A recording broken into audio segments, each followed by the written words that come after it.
Minus 10, 9, 8, 7, 6, 5, 4, 3, 2, 1, 0.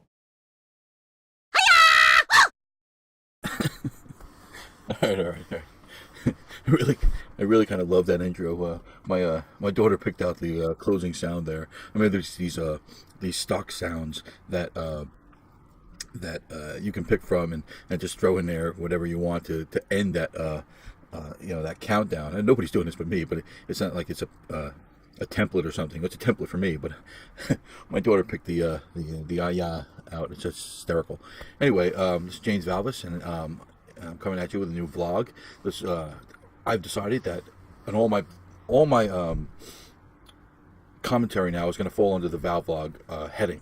And some of it will be Popinion, and some of it will be freeform, but it will be Valvlog freeform and Valvlog Popinion. And the freeform will just be me giving out my opinions about various topics, whatever comes to mind. And the Popinions will be about literary stuff. And then the regular Valvlog will be about a specific topic.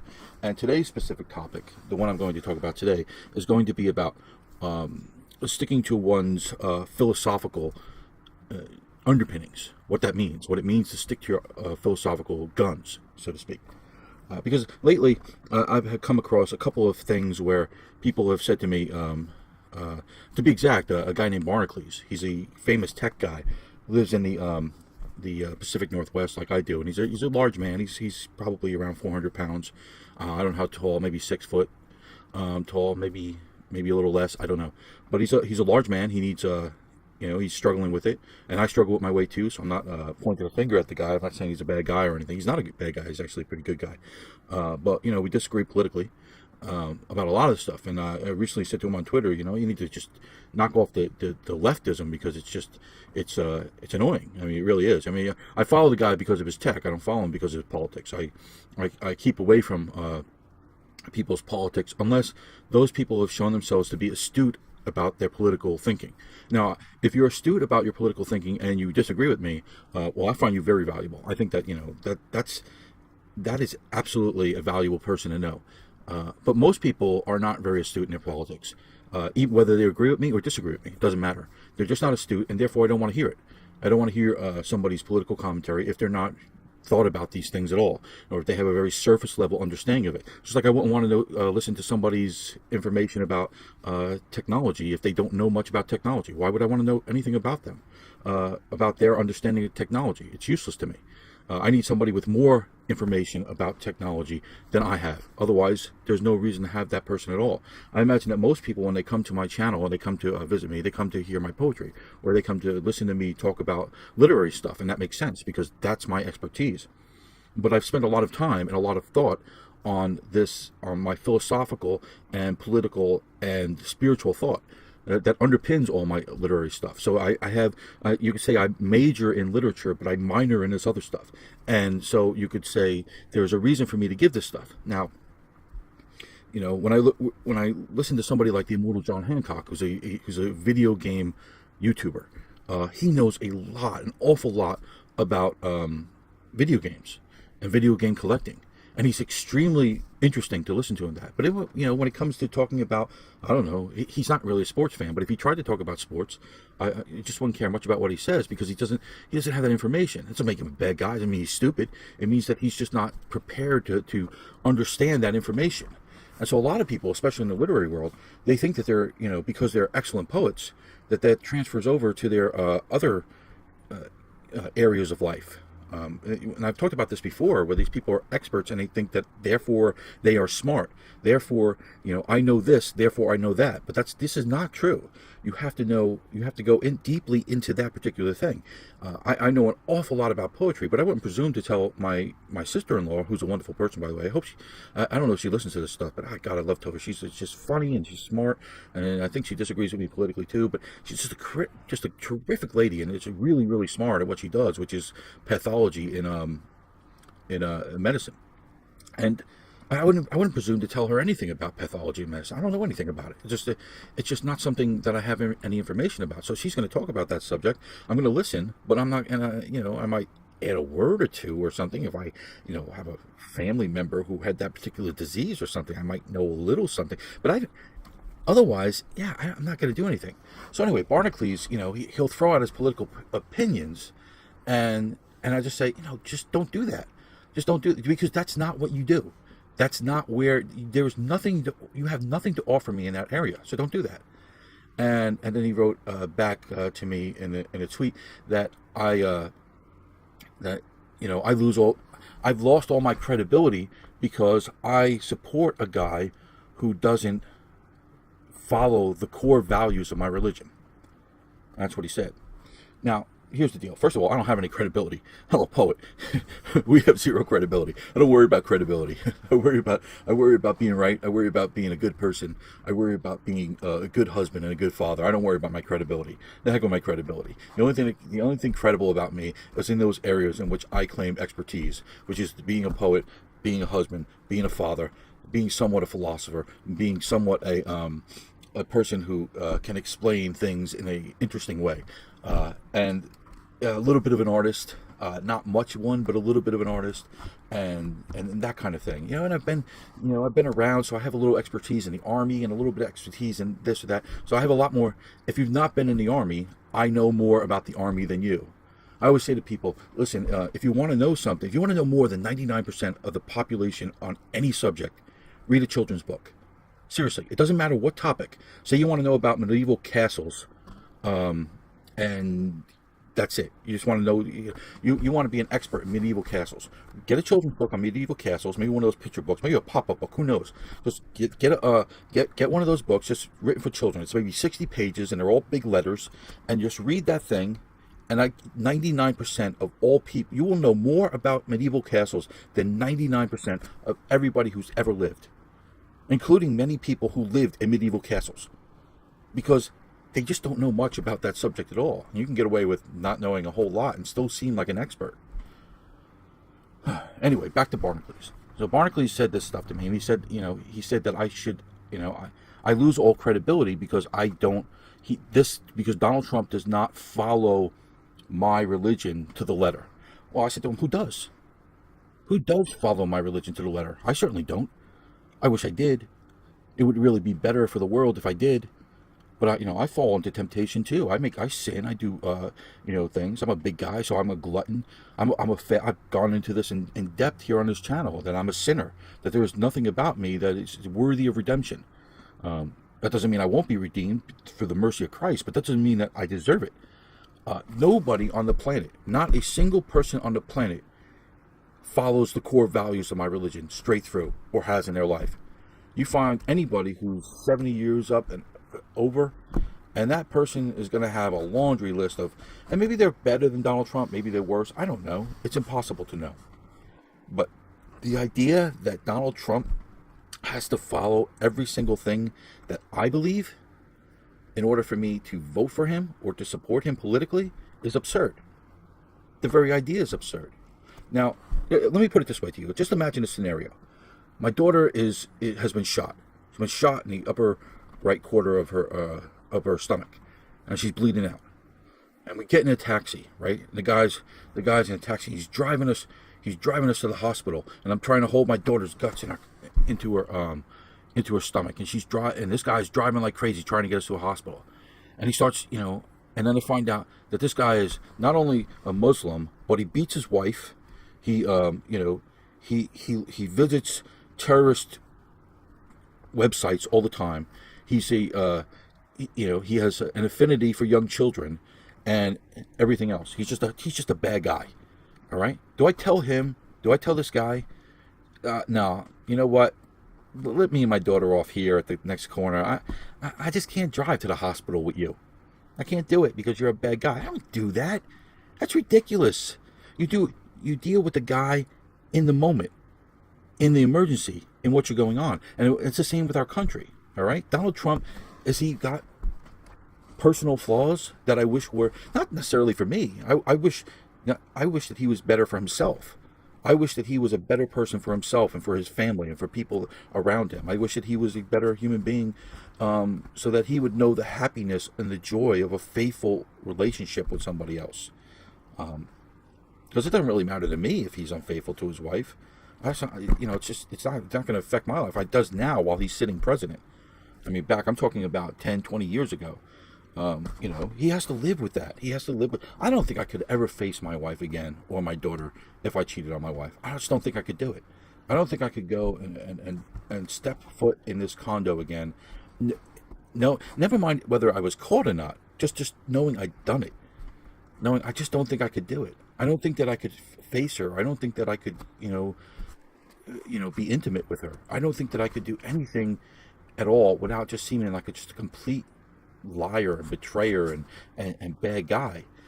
How would you sit there and lie to that person's face and say, I love you and I'll be true to you and all the rest of it, if you know it's just garbage? It's just a lie that you're telling this person you supposedly care about more than anybody. I just don't know how you live like that. Like, I couldn't live like that. It would tear me up inside. It would eat me alive. And so, I wish he was a better person for himself. But as far as I'm concerned, what he did 10, 20 years ago, it doesn't really matter to me. It doesn't mean anything to me. And it's rich coming from the left anyway to do this moral posturing, after they defended Ted Kennedy, who killed a woman. For years they reelected him. And for years they called him the lion of the Senate, and they lionized him, literally lionized him. They made him a lion.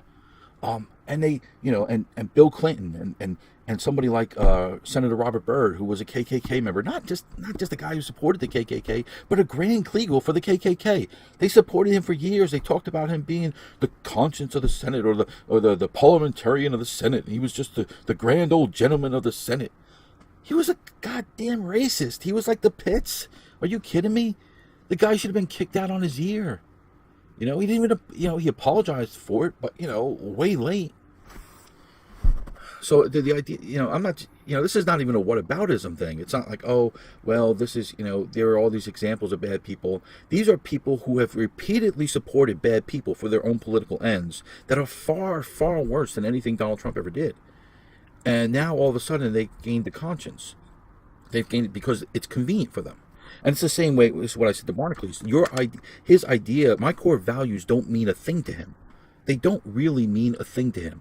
It's just something to use rhetorically in order to try and, throw it in my face to get me to change my mind politically. But he doesn't care about my core values. If he did, he wouldn't vote the way he does. I also said this to him. I said, why would you, how could you possibly justify voting for somebody who celebrates the mass slaughter of unborn children? Now, I always say that abortion, and I'll get into abortion at some point in a future date, and it's a very weighty topic. It's a very emotional topic, and it's not an easy topic, because it's not like abortion supporters don't have points. They do. There are a lot of men who mistreat women, who impregnate them, have no interest in raising those children, and you can understand where the women are coming from when they say, yeah, you know what? You shouldn't have any right to tell me what to do because you guys are a bunch of schmucks. I get that.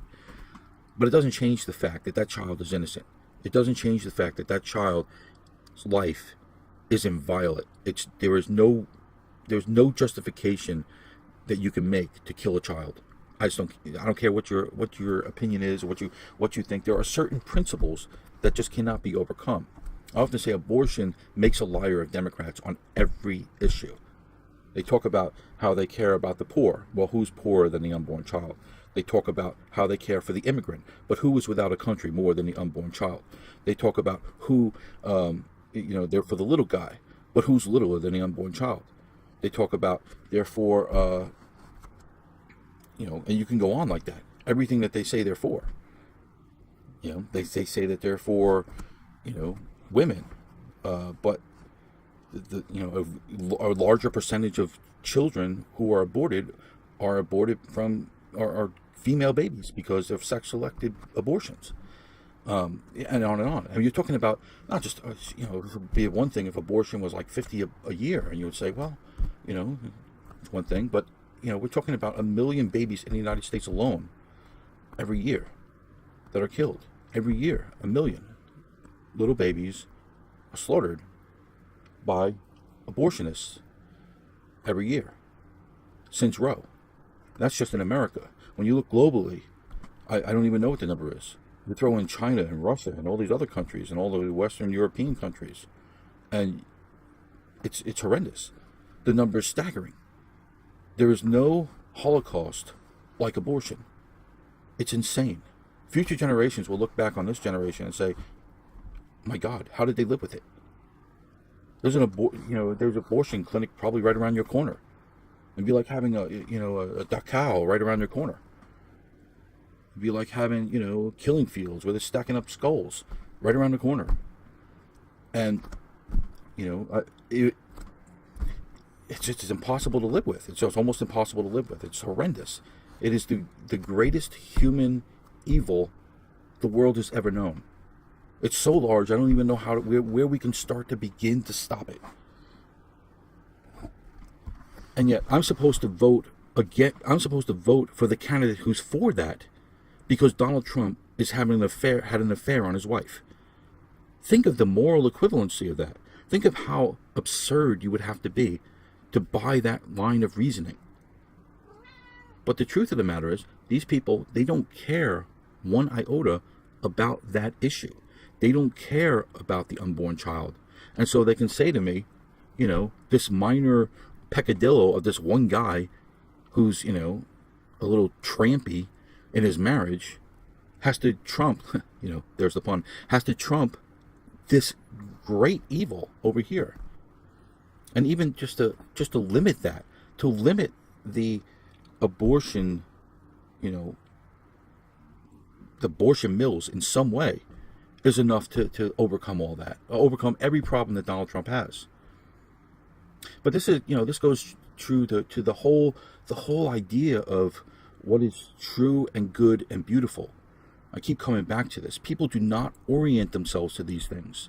If you orient yourself to a good philosophy, to a true philosophy, and to a beautiful philosophy, then all these questions take care of themselves. You say, what is the most true? What is the most good? What is the most beautiful?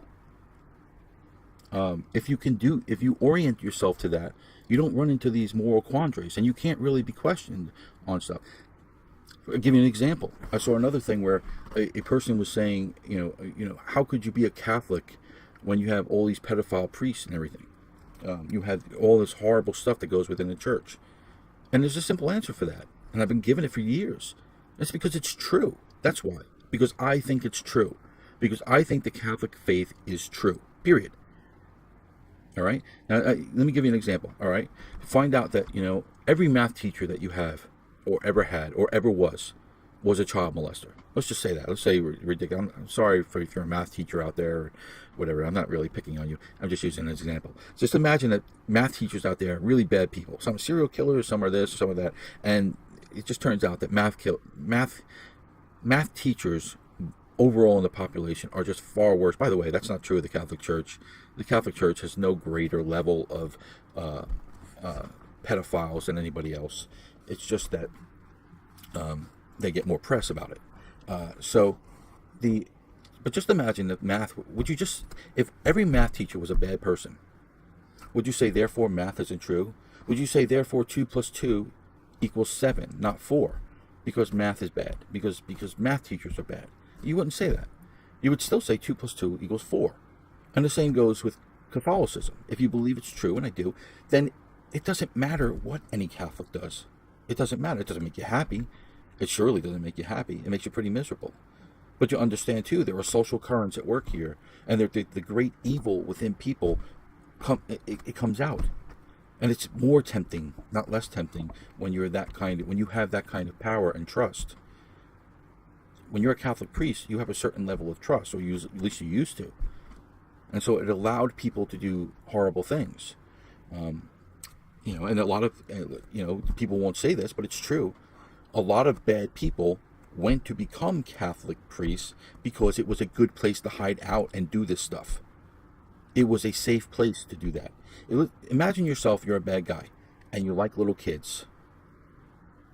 You like little kids. That's, you're a pedophile or a pederast, and you like little boys. What better job would there to be than to become a Catholic priest? You're not interested in marrying because you're a pederast. You like little boys. That's what you like. And you don't really want to become, a bartender, or even someone like a teacher necessarily, because those people, while they might have access to a bartender wouldn't have access to young children because they want to have access to young children. A teacher might, but he's not as trusted as a priest. And so you go into being this particular job because it's because you don't sacrifice for it. It's easy living. You have access to children, and you're trusted. And all of a sudden, you have this issue, and the Catholic Church is gonna, doesn't want to be known for this. So all of a sudden, you have in the bureaucracy of the Catholic Church, you have this whole network of homosexuality within the Catholic Church. It built up from the years of after Vatican II. It's just built up through there, and it's polluted all through it. Now that doesn't mean the Catholic faith is untrue, but it does mean that the Catholic Church is a huge problem because it attracted these people and the Catholic Church was having more and more problems bringing in priests, so they kept lowering and lowering the ethical standards, and that's how we downspiraled into this place. And so the problem that we have then is that you cannot guilt me into saying something is false when it's true. You cannot guilt me into siding with evil over good. You cannot guilt me into turning my art into ugliness away from beauty. It doesn't matter who or what is on my side, or seemingly on my side, because I know what I stand for. I know the philosophical underpinnings of Jim Valvis, and they align in line with the Catholic faith. They align with what has become known as conservatism, American conservatism. I'm much more of a classical liberal than I am what is a modern conservative. But I'm, for sake of convenience here in the talk, we could say that I align with that. These pure philosophical underpinnings are what guide me. And I don't get worked up over whether or not somebody somewhere did something stupid. Because some conservative goes out and he's found out that he says something like legitimate rape or something stupid like that, it doesn't change my ideas at all. I don't think that. I don't think that there's a rape that's a legitimate and a rape that isn't legitimate. So what do I care if this clown says that? Well, maybe maybe he doesn't need to be in a public office. But that doesn't change the way I feel overall about the parties. It doesn't change overall about the platform. It doesn't change overall how I feel about abortion. It doesn't change anything except that this guy's got, a stupid idea. That's all. That's all it means. And when Donald Trump cheated on his wife, it doesn't mean anything to me.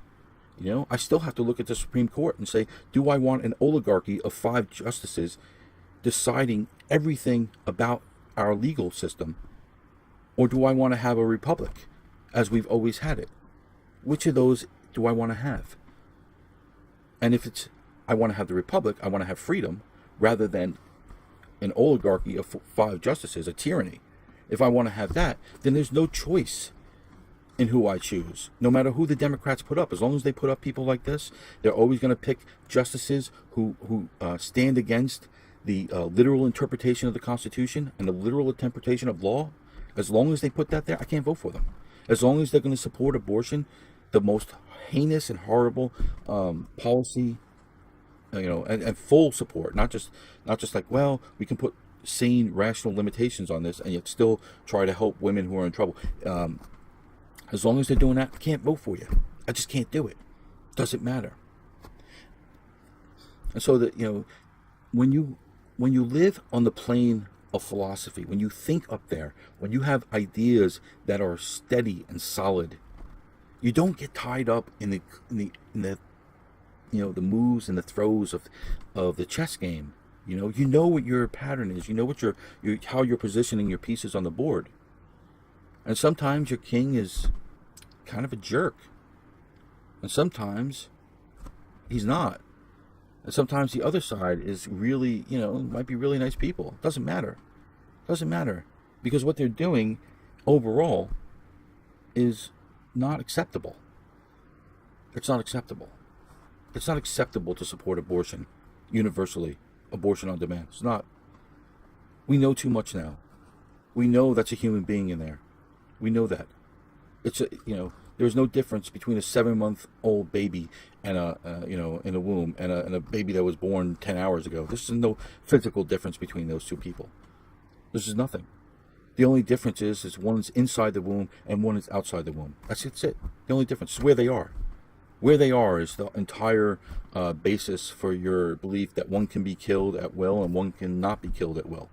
That's absurd. That's idiot. That's beyond idiocy. It's kind of mental gymnastics that, leave reason way behind. And so to people like Barnacules, I say you need to worry less about what Donald Trump is tweeting and more about what you're believing personally. That's what matters. Because I know what I believe personally. I know it's wrong to kill another human being who's done nothing wrong. I know that. Each and every time you kill somebody who's done nothing wrong, that is a tragedy of epic understanding. It's beyond evil. And if you do that to a child, then you're not one of the good guys. You're just not. I'm sorry if that bothers you. I mean, it's not easy stuff to hear that you're not one of the good guys, but you're really not. If you stand for that, and if you stand for, hurting innocent people like that, in any way, you stand for hurting people, innocent people in war that is unnecessary. If you stand for beating your children because minor things or just anything, really. But this is where I disagree with conservatives completely. Do not hit your children. There is no justification for a 6-foot or 5'8", 150-pound person to hit a 2-foot, 40-pound person. It just doesn't. There is no justification for it. Stop it. Stop hitting kids. Stop it. There is no justification for using violence against a person because, they spilled their Cheerios or whatever you think they did that was so bad. I don't even understand. It'd be like a 4-year-old kid. What the heck do you think a 4-year-old kid did that's so bad that they needed to be beaten? What could you possibly imagine could be so bad? Or they yelled in a store so you got to hit them? Really? Really? Let me tell you this. The next time you you get a little loud with the cashier, I'll come over and punch you in the face and see if you think that that's, a fair punishment for your crime. Stop hitting children. Stop killing babies. Stop being violent toward other people. It's a hard enough world as it is. And, and as far as, and if you knock a girl up, you know what? Marry her. You did that. Own it. Be a man. Stop being a freaking pussy. Be a man. Own up to what you did. And at the very least, raise the child. Pay for it. Accept responsibility for what you've done, rather than browbeating the woman into killing a child because you made a mistake. What a schmuck you are! What a loser! Don't do that. Don't ever do that. And so, it's just somebody like Barnacules who stands stalwart against everything that, not everything. It's never everything. We agree with people on the other side of the aisle 90% of the time. 90% of the time we agree. But that stuff that we disagree with is important. It's not unimportant just because we agree on most things. And when you disagree with, as I said, I disagree with people on my own side when it comes to, capital punishment, when it comes to corporal punishment, when it comes to torture. I think when you're being violent to people in an extra legal way, I do think there are times when capital punishment is necessary. I may get in that in another video. I'm already over half an hour. I wanted to keep these under a half an hour. But I'm saying this to Barnacules and to everybody else that comes in my orbit. What Donald Trump does, or what any politician does or believes or has done in their personal life, or even what they, how they act, all of this stuff, you may think it's really important that he has mean tweets or he picks on the press or something. I don't. I look at what this person does politically, what he does in policy. What he does in policy matters to me. It matters to my family. It matters to the future generations of this country. What I look at, and I see 4.1 GDP growth for this quarter. I see 2 justices who will defend the Constitution as it was written, appointed to the Supreme Court, and any number of judges in the lower courts that will defend the Constitution and defend our freedoms. I look at, there's no new wars. He's not starting wars. He's not anxious to go to war. I look at North Korea, which has been a problem forever, taking steps toward dismantling their arsenals and sending home remains of our wonderful prisoners of war or killed in combat veterans. You don't think that means something to those families? It means everything to those families. And so it's a great thing that he's done. And I look at, he's, done great things in trade, where he's leveled the playing field for American businesses. It's not going to be, that doesn't mean he's not made mistakes or will not continue to make mistakes. Every president does, every person does, not a flawless man, even politically. And it's hard to get everything right. But is he doing a terrible job? Is he a bad guy in that? No, I think that his policies are pretty effective. And so that's what I look at. I tune out all the noise. And I don't say to myself, is this guy driving me to the hospital with my daughter believe everything that I believe? I don't care. I have to get my kid to the hospital. I have to save her. That's the way I look at the world. When you have a child and you love them, or you have grandchildren and you love them, and you can look far into the future, and you say to yourself, I want to preserve what's good and what's true and what's beautiful. I want to preserve that through my generation. But you can't preserve it beyond that generation. They have to preserve it for themselves. I don't know if they will. The way we've been terrible at teaching them in the universities and all the garbage that they're doing. But getting that kid to the hospital, getting her to the next, getting her to preserve what is wonderful about our civilization. Yeah, I don't care who's driving that car, just as long as they're taking me in the right direction. It just doesn't matter to me. And to some degree, I would prefer to be a more upstanding moral guy like Ronald Reagan, say, or even, Barack Obama was a very faithful guy to his wife. But look at the damage he did to the country. You couldn't really fault him for his personal life. His personal life seems to be straight up. It seems to be everything that I would want in my life. But, you could say that about lots of people who are really horrendous people. I'm not saying Obama's a horrendous person, but he had horrendous policies. Policies that really hurt the country, really hurt the direction of the country. They were not policies meant to preserve and defend our civilization. They were policies that were meant to overturn it. Donald Trump's policies are meant to preserve and defend Western civilization, American civilization. And for that, he gets my support. Do I agree with him on every little bit? Every little turn? I don't care. Just get me to the hospital, man. Just get me to the hospital for my kid, because I love her that much. Anyway, I hope you enjoyed this talk. Please like, comment, subscribe, and share this talk. It's I hope it's valuable to you, and I hope that you learn something. Not just about me, because I don't really matter, but in general, and what is important, as far as whether philosophy or politics of the moment matter more. And thank you for listening. And as always, and truly, God bless you.